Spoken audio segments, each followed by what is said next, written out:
राष्ट्र सर्वप्रथम, राष्ट्र सर्वप्रथम, राष्ट्र सर्वप्रथम, राष्ट्र सर्वप्रथम। राष्ट्र सर्वप्रथम की बात कार्यक्रम में आप सभी राष्ट्रवासियों का हार्दिक स्वागत है।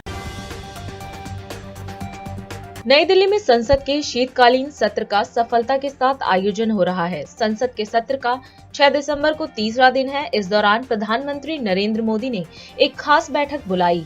इस बैठक में कई टॉप लीडर्स मौजूद रहे। इस बैठक में हिस्सा लेने के लिए गृह मंत्री अमित शाह, रक्षा मंत्री राजनाथ सिंह, संसदीय कार्य मंत्री प्रहलाद जोशी समेत अन्य मंत्री भी पहुंचे।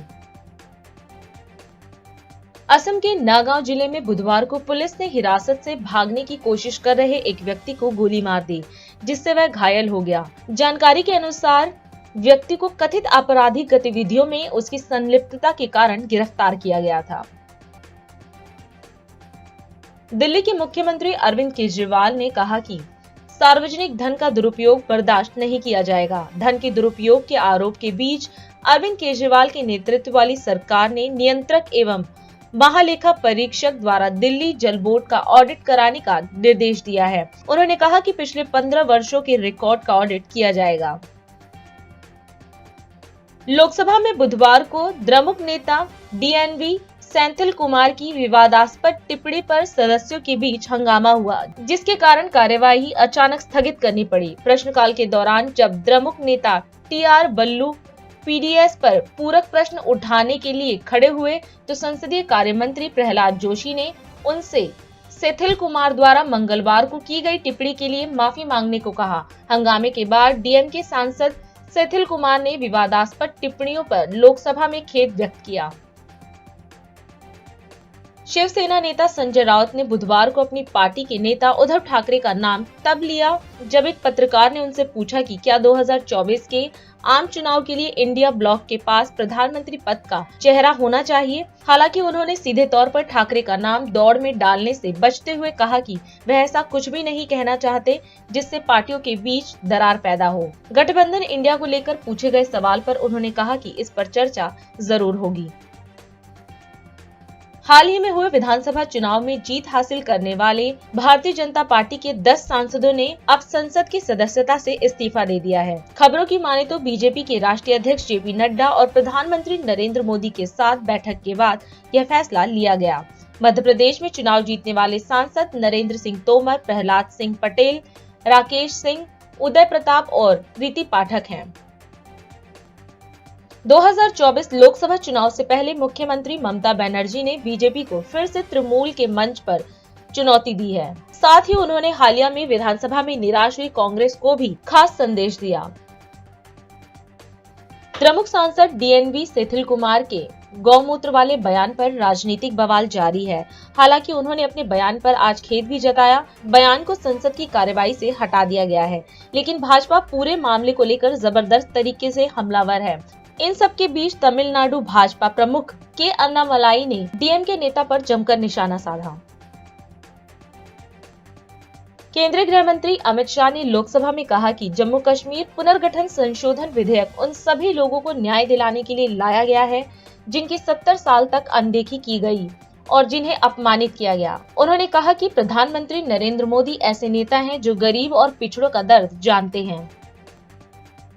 श्री राम जन्मभूमि परिसर में नवनिर्मित राम मंदिर में रामलला की नई मूर्ति की पहली आरती प्रधानमंत्री नरेंद्र मोदी करेंगे। प्राण प्रतिष्ठा के अनुष्ठान में 150 वैदिक आचार्यों को लगाया जा रहा है। संसद के शीतकालीन सत्र में मोदी सरकार ने लोकसभा में जम्मू कश्मीर से जुड़े 2 विधेयक पेश किए हैं। प्रदेश से अनुच्छेद 370 हटाने के बाद मोदी सरकार ने अब एक और बड़ा फैसला लिया है। मोदी सरकार ने जम्मू कश्मीर में कश्मीरियों को इंसाफ दिलाने की पहल शुरू कर दी है। इसके लिए संसद में 2 विधेयक पेश किए गए हैं। वहीं आज लोकसभा में विधेयक पर बोलते हुए केंद्रीय गृह मंत्री अमित शाह ने कहा कि जम्मू कश्मीर पुनर्गठन संशोधन विधेयक उन सभी लोगों को न्याय दिलाने के लिए लाया गया है जिनकी सालों तक अनदेखी की गई। माननीय अध्यक्ष जी, मैं जो बिल लेकर आया हूँ, जो विधेयक लेकर इस महान सदन की सहमति प्राप्त करने के लिए मैं खड़ा हुआ हूं, वो बिल 70 सालों से जिन्हों को अन्याय हुआ है, जो अपमानित हुए, और जिनकी अनदेखी की गई है वो सभी लोगों को न्याय दिलाने का बिल है, उनको अधिकार दिलाने का। मान्यवर, आज जो बिल लेकर आया हूं, ये बिल के बारे में मैं थोड़ी पृष्ठभूमि भी बताना चाहता हूं। जम्मू कश्मीर में हम सब जानते हैं, जब महाराजा हरि सिंह जी ने भारतीय संघ के साथ इनके विलय का निर्णय किया, उस वक्त से लेकर अब तक कई सारे उतार चढ़ाव हुए। 80 के दशक के बाद आतंकवाद का एक दौर भी आया और वो बड़ा भयावह दृश्य था। पीढ़ियों से, सदियों से जो लोग अपनी भूमि पर रहते थे, अपना देश समझकर रहते थे, अपनी जन्मभूमि समझकर रहते थे, वो मूल समेत उखड़ गए मानो, और किसी ने इनकी केयर नहीं करी। जब ये विस्थापित हुए तब देश के अन्य हिस्सों में, अपने ही देश में शरणार्थी बनकर उनको जाना पड़ा। दिल्ली, बेंगलुरु, पुणे, अहमदाबाद, चेन्नई, न जाने कहां कहां गए। लगभग वर्तमान के आंकड़ों के अनुसार 46,631 परिवार और 1,57,967 लोग अपने ही देश में विस्थापित हो गए। ये बिल उनको अधिकार देने का है, ये बिल उनको प्रतिनिधित्व देने का है। मान्यवर, कश्मीर के लिए एक प्रकार से 3 युद्ध हुए। 47 में पाकिस्तान ने कबालियों के नाम से आक्रमण किया। इसमें लगभग 31,779 परिवार पाक अधिकृत जम्मू कश्मीर से जम्मू कश्मीर में विस्थापित हुए। इनमें से 26,319 परिवार जम्मू कश्मीर में और 5,460 परिवार देश भर में फैल गए। वो पाकिस्तान के हमले के शिकार थे। इसके अतिरिक्त 1965 और 1971 में भी युद्ध हुए, उसमें और 10,065 परिवार विस्थापित हुए और कुल मिलाकर 48, 65 और 71 ये तीनों युद्धों में मान्यवर 41,844 परिवार विस्थापित हुए। परंतु ये बिल है वो उनको अधिकार देने का बिल है, ये बिल उनको प्रतिनिधित्व देने का बिल है। आज वो लोग ऐसी स्थिति में नहीं है कि वो चुनाव लड़कर वहां की असेंबली में बैठ पाए। जो कहते हैं क्या हुआ धारा 370, कहां हुआ 5 और 6 अगस्त 2019 में ये हुआ कि इनकी सालों से न सुनने वाली आवाज नरेंद्र मोदी जी ने सुनी और आज उनको अधिकार मिला।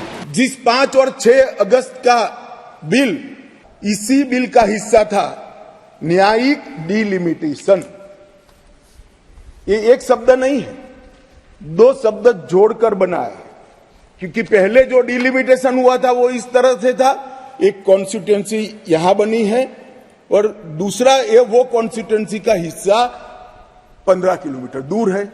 ये डिलिमिटेशन के सामने मैंने जानबूझकर एज ए लेजिस्लेटर न्यायिक डिलिमिटेशन लिखा था, वो आज मैं सदन को बताऊंगा। डिलिमिटेशन कमीशन, डिलिमिटेशन और डिमार्केटेड असेंबलीज ये लोकतंत्र का मूल, जनप्रतिनिधि को चुनने की इकाई तय करने की प्रक्रिया है। असेंबली जो बनती है वहीं से मतदाता अपना प्रतिनिधि विधानसभा में भेजते हैं। अगर डिलिमिटेशन की प्रक्रिया ही पवित्र नहीं है तो लोकतंत्र कभी पवित्र नहीं रह सकता मान्यवर। इसलिए इस बिल के अंदर हमने व्यवस्था करी थी कि डिलिमिटेशन, न्यायिक डिलिमिटेशन फिर से किया जाएगा। केंद्रीय कोयला मंत्री प्रहलाद जोशी ने प्रश्नकाल के दौरान एक पूरक प्रश्न का जवाब देते हुए कहा कि पहले कोयला ब्लॉक आवंटन और उत्पादित कोयले के आवंटन में गड़बड़ी होती थी, लेकिन अब मौजूदा सरकार में इस दिशा में पारदर्शिता आई है, जिससे देश में कोयले का उत्पादन बढ़ रहा है। कोल इंडिया के ऑपरेशनल एफिशिएंसी को बढ़ाने के लिए सरकार क्या कदम उठा रही है। मैं माननीय मंत्री जी से ये भी जानना चाहता हूं अध्यक्ष महोदय कि कोल इंडिया के बेहतर डिजिटाइजेशन के लिए सरकार द्वारा क्या कदम उठाए जा रहे हैं। सर, ओवरऑल कोल प्रोडक्शन के बारे में प्रश्न पूछा गया है। सर, मेन क्वेश्चन है कोल प्रोडक्शन के ऊपर। डिजिटाइजेशन और जो नया टेक्नोलॉजी कोल प्रोडक्शन में और ओवरऑल जो कोल इंडिया में और जो हमारा सब्सिडरी है उसमें डिजिटलाइजेशन के लिए बहुत बड़ी मात्रा में काम चल रहा है सर। लेकिन द लेटेस्ट अवेलेबल टेक्नोलॉजी जो प्रोडक्शन के लिए जरूरत है उसने हमने इस्तेमाल किया है। और जो पॉलिसी चेंजेस है, इससे पहले के 2014 माननीय मोदी जी प्रधानमंत्री बनने से पहले जो कोयला आवंटन में और कोयला आवंटन में जो कोल इंडिया उत्पादन करते हैं वो कोयला आवंटन में और कोयला ब्लॉक आवंटन में दोनों गफला होता था। लेकिन आज हमने इतना ट्रांसपेरेंसी लाया है, कोई भी किसी भी लेवल का व्यक्ति, मंत्री सहित किसी भी व्यक्ति 1 किलो कोयला किसी को डिस्क्रिशनरी नहीं दे सकते हैं। एक भी कोयला ब्लॉक हम डिस्क्रिशनरी आधार पर नहीं दे सकते। इतना ट्रांसपेरेंट सिस्टम हमने लाया है और इसके कारण देश में कोयला का उत्पादन भी बढ़ा है। जो सिर्फ 565 मिलियन टन 540 मिलियन टन होता था, इस बार हम 1 बिलियन टन हम उत्पादन करके देश को आत्मनिर्भर बनाने के लिए हम बहुत बड़ा स्टेप्स लिया है। और आने वाले 2 वर्ष में पूरा सब्स्टिट्यूटेबल जो कोल है उसका इंपोर्ट हम पूरा बंद करने वाला है। My question is, will the Minister of Coal be pleased to state whether any cases of over-reporting of production of coal and differences in the physical stock and the book stock in West Bengal during the last 2 years and the current year have come to the notice of the government? If so, the details thereof, whether the matter has been investigated? And the second question, the number of new coal mines that have been opened by the government since the last 3 years in various areas of the country. State-wise, please state the data. Thank you. जो कुछ भी coal production में हो और जो mining में जो कुछ भी इरेगुलरिटी होता है उसका तो कार्रवाई स्टेट गवर्नमेंट से ही होना चाहिए। हमने बार बार लिखते रहते हैं कि कोयला में हो और माइंस में हो तो जो कुछ भी इरेगुलरिटीज इलीगैलिटी हो रहा है उसके बारे में, अवैध खनन वगैरह हो रहा है उसके बारे में लिखते रहते हैं। और जो वेस्ट बंगाल में हो रहा है उसके बारे में हमने स्टेट गवर्नमेंट को कार्रवाई के लिए बहुत बार लिखा है, आगे भी लिखते रखेंगे। और इसमें जो नया जो हम कोल ब्लॉक्स के बारे में हम अभी तक कमर्शियल कोल माइनिंग में 91 कोल ब्लॉक्स ऑक्शन किया है। उसमें तो एक्चुअली ये रिलेटेड क्वेश्चन नहीं है, उसमें तो कुछ प्रोडक्शन शुरू किया है। इस बार कमर्शियल कोल माइन से ही हमारा 15 मिलियन टन उत्पादन हो जाएगा। ये रिकॉर्ड है, पहली बार कमर्शियल कोल माइनिंग में हमने प्रोडक्शन शुरू किया है। अभी समय है एक ब्रेक का, हम चलते हैं ब्रेक पर, आप कहीं जाए नहीं, छोटा सा break. Powered by Kamal Buildtech Private Limited, fulfilling promises. With our professional team and experience of delivering projects, in past we guarantee you peace of mind and top quality work in an affordable price. और अधिक खबरों के लिए आप हमारे YouTube channel दैनिक India दर्पण को अभी सब्सक्राइब करें और नोटिफिकेशन के लिए बेल आइकन को प्रेस करना ना भूलें। राष्ट्र सर्वप्रथम की बात कार्यक्रम में ब्रेक के बाद एक बार फिर आप सभी राष्ट्रवासियों का स्वागत है। बाबा साहब अम्बेडकर के महापरिनिर्वाण दिवस पर आम आदमी पार्टी ने विशेष कार्यक्रम का आयोजन किया। इस अवसर पर सीएम अरविंद केजरीवाल भी कार्यक्रम में मौजूद रहे। कार्यक्रम को संबोधित करते हुए सीएम केजरीवाल ने बाबा साहब भीमराव अम्बेडकर को उनकी पुण्यतिथि पर पुष्पांजलि अर्पित की। उन्होंने कहा कि उनका जीवन संघर्ष और सेवा से भरपूर है और यही हमें उनके जीवन से सीख मिलती है। सीएम ने कहा कि सबसे ज्यादा बाबा साहब ने शिक्षा पर जोर दिया था और हमें उनके जीवन से प्रेरणा लेनी चाहिए। इस देश ने पूरी दुनिया के एक बहुत बड़े महापुरुष के महापरिनिर्वाण दिवस के अवसर पे हम लोग एकत्रित हुए हैं। हम पूरे दिल से उनको अपनी श्रद्धांजलि अर्पित करते हैं और उनसे हर कदम पे हमें गाइड करें ऐसा उनसे हम आशीर्वाद मांगते हैं। हम सब जानते हैं कि बाबा साहब एक बहुत गरीब परिवार में पैदा हुए थे। बाबा साहब दलित परिवार में पैदा हुए थे। उनके घर में खाने को भी नहीं था, 3 टाइम की रोटी भी नहीं मिलती थी, बहुत ज्यादा गरीब थे। छुआछूत इतनी ज्यादा थी उन दिनों में, इतनी ज्यादा थी कि स्कूल जाते थे अपनी टाट अपने साथ लेके जाया करते थे। क्लास में उनको घुसने नहीं दिया जाता था, उनको बाहर बिठा दिया जाता था। तो आप सोच के देखो, इमेजिन करो कि अंदर क्लास चल रही है, टीचर अंदर क्लास में पढ़ा रहा है और बाहर एक बच्चा बैठा है जो अंदर टीचर पढ़ा रहा है उसको बाहर बैठ के सुन रहा है। इस तरह से उन्होंने अपनी प्रारंभिक शिक्षा पूरी की। उन्होंने स्कूल की शिक्षा पूरी की, कॉलेज की शिक्षा पूरी की उसके बाद 1913 में वो अमेरिका में कोलंबिया यूनिवर्सिटी में पढ़ने चले गए। कोलंबिया यूनिवर्सिटी दुनिया की आज के टाइम पे भी दुनिया की सबसे बड़ी यूनिवर्सिटीज में मानी जाती है। कोलंबिया यूनिवर्सिटी में आज भी एडमिशन लेना नामुमकिन सा है। हमारे अपने बच्चे, आप सब लोग जितने यहाँ बैठे हैं, कई मंत्री बैठे हैं, कई एमएलए बैठे हैं, कई आम आदमी पार्टी के ऑफिस बेरर्स बैठे हैं, राज्यसभा मेंबर बैठे हैं, आप लोगों के भी बच्चे अगर आज कोलंबिया यूनिवर्सिटी में एडमिशन लेना चाहें, आसान काम नहीं है, बहुत मुश्किल काम है। तो आप सोच सकते हो कि कितने इंटेलिजेंट रहे होंगे वो, कितने प्रतिभाशाली रहे होंगे वो, कि 1913 में उनको कोलंबिया यूनिवर्सिटी में एडमिशन मिला। पर वो पढ़ाई को इतना ज्यादा तवज्जो देते थे कि उनका एक पीएचडी से मन नहीं भरा। फिर उन्होंने दूसरी पीएचडी के लिए अप्लाई करा। कहाँ करा? लंदन स्कूल ऑफ इकोनॉमिक्स में। उनको लंदन स्कूल ऑफ इकोनॉमिक्स में एडमिशन मिला। वहां वो पढ़ने के लिए गए, बीच में उनके पैसे खत्म हो गए, वो थोड़े दिन के लिए वापस आए, थोड़े पैसे इकट्ठे किए, फिर दोबारा वो गए और दोबारा उन्होंने जाके अपनी डॉक्टरेट पूरी करी। उन्होंने बहुत ज्यादा शिक्षा को महत्व दिया, बहुत ज्यादा। मैं तो कई बार ये सोचता हूँ हमारे देश का दुर्भाग्य है कि टाइम के पहले हम लोगों को छोड़ के चले गए। अगर 10 साल और रह जाते, वो 15 साल और रह जाते, मैं समझता हूँ कि अपने जीते जी वो देश के सारे सरकारी स्कूल ठीक कर जाते। तो शिक्षा के ऊपर आम आदमी पार्टी ने बहुत काम किया है, क्योंकि हमें दिल से लगता है कि हम बहुत आम लोग हैं, हम सब लोग आम लोग हैं, आम जिंदगी से आए और एक आम आदमी की समस्या को समझते हैं। हम शिक्षा के महत्व को समझते हैं कि अगर एक परिवार के बच्चे को शिक्षा मिल जाए, उस परिवार की तो वो तो गंगा नहाया हो जाता है, वो परिवार, उसका तो फिर बेड़ा पार हो जाता है, उसकी गरीबी भी दूर हो जाती है, उसके कई समस्याएं दूर हो जाती है।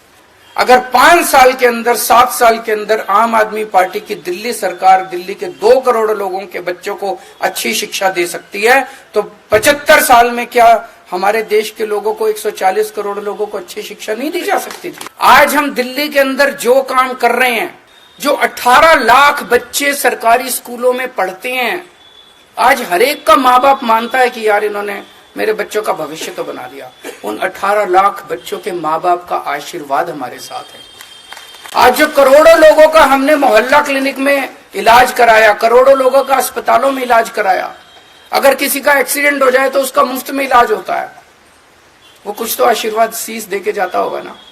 उनके आशीर्वाद हमारे साथ हैं, यही हमारी संपत्ति है। तो सेवा करनी है, संघर्ष करते रहना पड़ेगा, पूरी जिंदगी संघर्ष करना पड़ेगा, हताश मत होना, डरना मत। और आज बाबा साहब अंबेडकर के महापरिनिर्वाण दिवस के अवसर पे ये अपने अपने मन में कसम खा के जाओ कि उसी रास्ते पर पूरा जीवन उनका संघर्ष ही तो था, आखिरी दम तक संघर्ष कर रहे थे वो। कितने किस्म के संघर्ष किए उन्होंने, राजनीतिक लेवल पे, सामाजिक लेवल पे, हर स्तर पे उन्होंने संघर्ष किया। जीवन ही संघर्ष है। जिस दिन जीवन में हमने समझौते कर लिए और हम कमजोर पड़ गए, उस दिन जिंदगी खत्म है तुम्हारी। आज एमएलए हो, कल एमएलए भी नहीं बचोगे। यही तो, समझौता नहीं करना, आगे बढ़ना है, मजबूती के साथ आगे बढ़ना है और संघर्ष में ही खुशी ढूंढनी है। उसी में खुशी आने लगेगी जिस दिन संघर्ष को अपने जीवन का हिस्सा बना लेंगे। बहुत बहुत शुक्रिया। आज डॉक्टर बी.आर. अम्बेडकर की पुण्यतिथि पर लखनऊ में कार्यक्रम का आयोजन किया गया, जिसमें मुख्यमंत्री योगी आदित्यनाथ भी शामिल हुए। मुख्यमंत्री योगी आदित्यनाथ ने आज लखनऊ में भारत रत्न बाबा साहब डॉक्टर भीमराव अम्बेडकर जी के महापरिनिर्वाण दिवस के अवसर पर उनकी प्रतिमा पर माल्यार्पण कर श्रद्धांजलि अर्पित की। इस दौरान कार्यक्रम को संबोधित करते हुए सीएम योगी ने कहा कि बाबा साहब डॉक्टर भीमराव अम्बेडकर जी ने कहा था कि हम सबसे पहले और अंत में भारतीय हैं। उन्होंने कहा कि बाबा साहब डॉक्टर भीमराव अंबेडकर जी के सपने को सही मायने में अंगीकार करने का काम अगर किसी ने किया है तो वे प्रधानमंत्री नरेंद्र मोदी हैं। आज के इस कार्यक्रम में उपस्थित बाबा साहब डॉक्टर भीमराव अंबेडकर जी के सभी अनुयायीगण, उपस्थित भाइयों और बहनों, भारत माता के महान सपूत बाबा साहब डॉक्टर भीमराव अंबेडकर जी की आज महापरिनिर्वाण दिवस है। इस अवसर पर उनकी स्मृतियों को नमन करते हुए मैं प्रदेशवासियों की ओर से उनके श्री चरणों में विनम्र श्रद्धांजलि अर्पित करता हूं।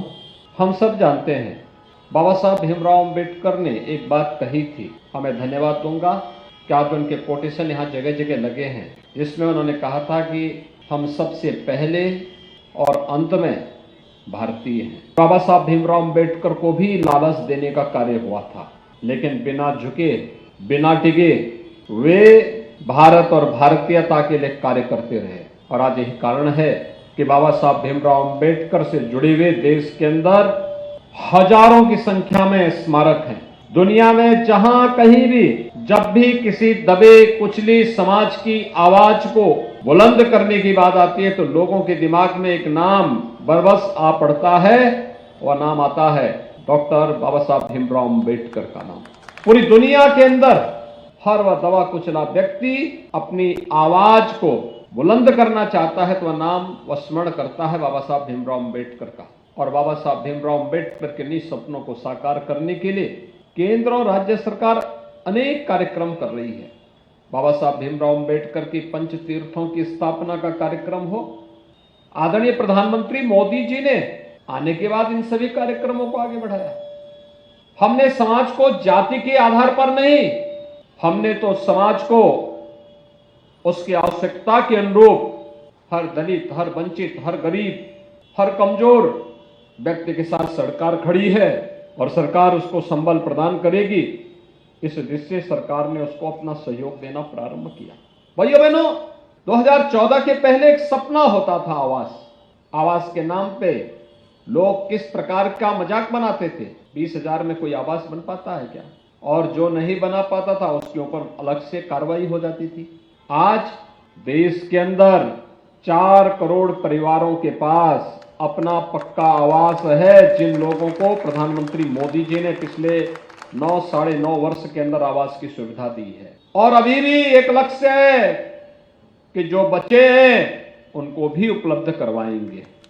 गांव हो या शहर, हर दलित को, हर वंचित को, हर गरीब को इसकी सुविधा का लाभ मिलना चाहिए। शौचालय बने, 12 करोड़ परिवारों के लिए शौचालय के निर्माण का कार्य, मैला ढोने की कुप्रथा को पूरी तरह बंद करते हुए उसका उपचार था, उसका विकल्प था हम हर घर में शौचालय बनाए। याद करिए कि हर गरीब को 5 लाख रुपए की स्वास्थ्य बीमा का कवर पहले की सरकारें क्यों नहीं दे रही थी? सरकारें तो भी चला रहे थे। ऐसे ही कोरोना में प्रधानमंत्री मोदी जी ने लीडरशिप स्वयं अपने हाथों में लेकर के एक कार्यक्रम की निगरानी की। गरीब को राशन मिलना है तो राशन उपलब्ध कराओ, काम नहीं तो भरण पोषण भत्ता उपलब्ध कराओ, बीमार हो गया तो टेस्ट करो, उपचार की आवश्यकता तो फ्री में उपचार दो, और भाइयों बहनों फिर फ्री में वैक्सीन भी दिया तो फ्री में राशन की सुविधा भी दी। पहली बार आपने होगा तब मोदी जी ने जाति मत मजहब के आधार पर नहीं, एक ही नारा दिया, सबका साथ और सबका विकास। आप मुझे बताओ, जो बार बार नाम जपे और करे कुछ नहीं, वो बड़ा है या जो अपने नारे को प्रभावी ढंग से लागू करके हम सबको योजनाओं के साथ जोड़ने का काम कर रहा है? और प्रधानमंत्री मोदी जी ने योजनाओं के साथ जोड़ने का काम किया। बाबा साहब भीमराव अंबेडकर के सपनों को सही मायने में अंगीकार करने वाले, लागू करने वाले, और 26 नवंबर की तिथि को संविधान दिवस के रूप में स्थापित करने का काम भी अगर किसी ने किया, प्रधानमंत्री मोदी जी ने किया। बाबा साहब भीमराव अंबेडकर के प्रति इससे बड़ी श्रद्धांजलि और क्या हो सकती? 26 नवंबर की तिथि को अब हम 14 अप्रैल की तिथि को भी, 6 दिसंबर की तिथि को भी, 26 नवंबर की तिथि को भी बाबा साहब भीमराव अंबेडकर जी का स्मरण करते हैं और उनके प्रति, उनके द्वारा प्रदत्त संविधान के प्रति सम्मान का भाव व्यक्त करते हैं। वे संविधान के शिल्पी थे, कोई संदेह नहीं, लेकिन समाज की एकजुटता के लिए सब कुछ, हर एक काम देश के नाम। बाबा साहब भीमराव अंबेडकर का ही सपना था, यही संकल्प था। हर दबी हुई आवाज को आवाज देने के लिए हमेशा आगे काम करना होगा। इस विश्वास के साथ मैं एक बार फिर से बाबा साहब भीमराव अंबेडकर जी की महापरिनिर्वाण दिवस के अवसर पर उनकी स्मृतियों को नमन करते हुए विनम्र श्रद्धांजलि अर्पित करता हूं और आप सबको इस बात के लिए आश्वस्त करता हूं, सरकार हमेशा आपके साथ में है। आप सबके प्रति मेरी शुभकामनाएं। धन्यवाद। जय हिंद। आज झारखंड के सरायकेला खरसवा में आपकी योजना आपकी सरकार आपके द्वार कार्यक्रम का आयोजन किया गया। इस अवसर पर मुख्यमंत्री हेमंत सोरेन भी मौजूद रहे। कार्यक्रम को संबोधित करते हुए सीएम ने कहा कि राज्य भर में लग रहे इन शिविरों में लोगों का उत्साह देखने को मिल रहा है। उन्होंने जनता से अपील की कि आप सभी अपने गांव, पंचायत, वार्ड में इन शिविरों के जरिए राज्य सरकार की लोक कल्याणकारी योजनाओं का लाभ अवश्य लें। आपकी योजना, आपकी सरकार, आपके द्वार के इस तीसरे चरण के इस कार्यक्रम में आप सबका मैं हार्दिक अभिनंदन करता हूं।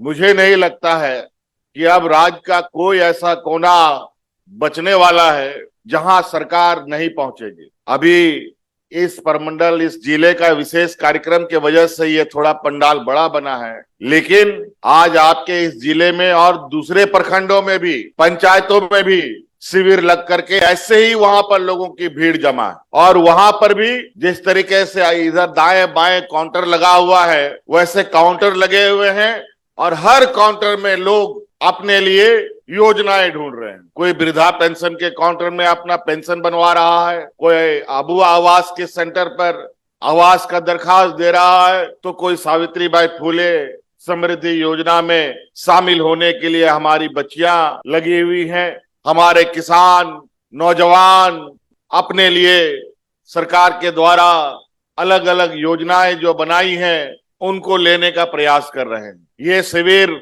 का तीसरा चरण है। पहला चरण हम लोगों ने 2021 में शुरू किया, दूसरा चरण 2022 में और तीसरा चरण का ये 23 नवंबर 2023 में शुरू हुआ है। आपके जिले में लगभग 48 शिविरें लग चुकी हैं, 9 प्रखंडों और 135 पंचायतों में से 32 पंचायतों में से। अभी सभी पंचायतों में ये शिविर लगना है और इस शिविर के माध्यम से जो हमने चुनाव के पहले कहा था कि हमारी सरकार ऐसी बनेगी जो हेडक्वार्टर से विकास का पैमाना नहीं खींचेगी, अब ये गांव गांव में जाकर के लोगों से पूछ करके और लोगों के आवेदन के आधार पर कार्य योजना बनाएगी।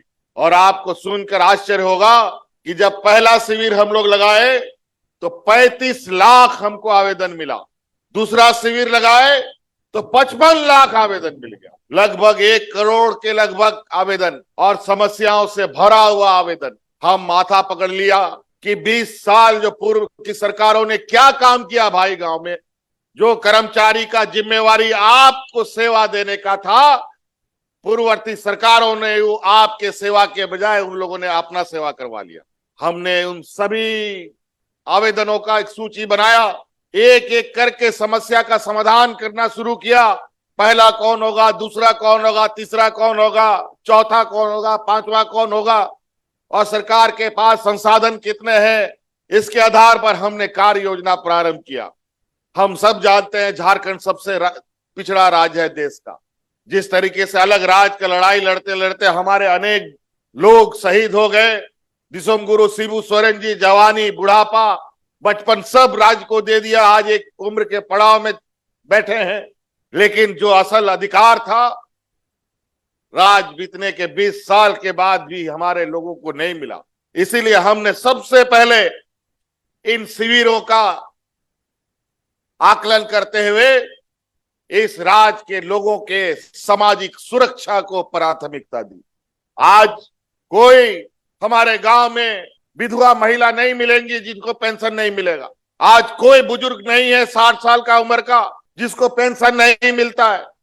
आज तो स्थिति यह है कि लोग अपना आधार कार्ड में, वोटर कार्ड में दिन गिनता है कि मेरा 60 साल कब होगा और हमारा तुरंत कार्ड कैसे बन जाएगा। आज हमें अपना गांव मजबूत करना होगा। ये गांव मजबूत होगा तभी राज्य मजबूत हो सकता है, क्योंकि इस राज्य का सबसे अधिक आबादी हमारे गांव में रहते हैं। तो हमें गांव को मजबूत करना है, झारखंड के इस आने वाले युवा झारखंड को मजबूत करना है। इन्हीं बातों के साथ सबको बहुत बहुत शुभकामनाएं। पुनः मेरी ओर से जोहार। और अधिक खबरों के लिए आप हमारे YouTube चैनल दैनिक इंडिया दर्पण को अभी सब्सक्राइब करें और नोटिफिकेशन के लिए बेल आइकन को प्रेस करना ना भूलें।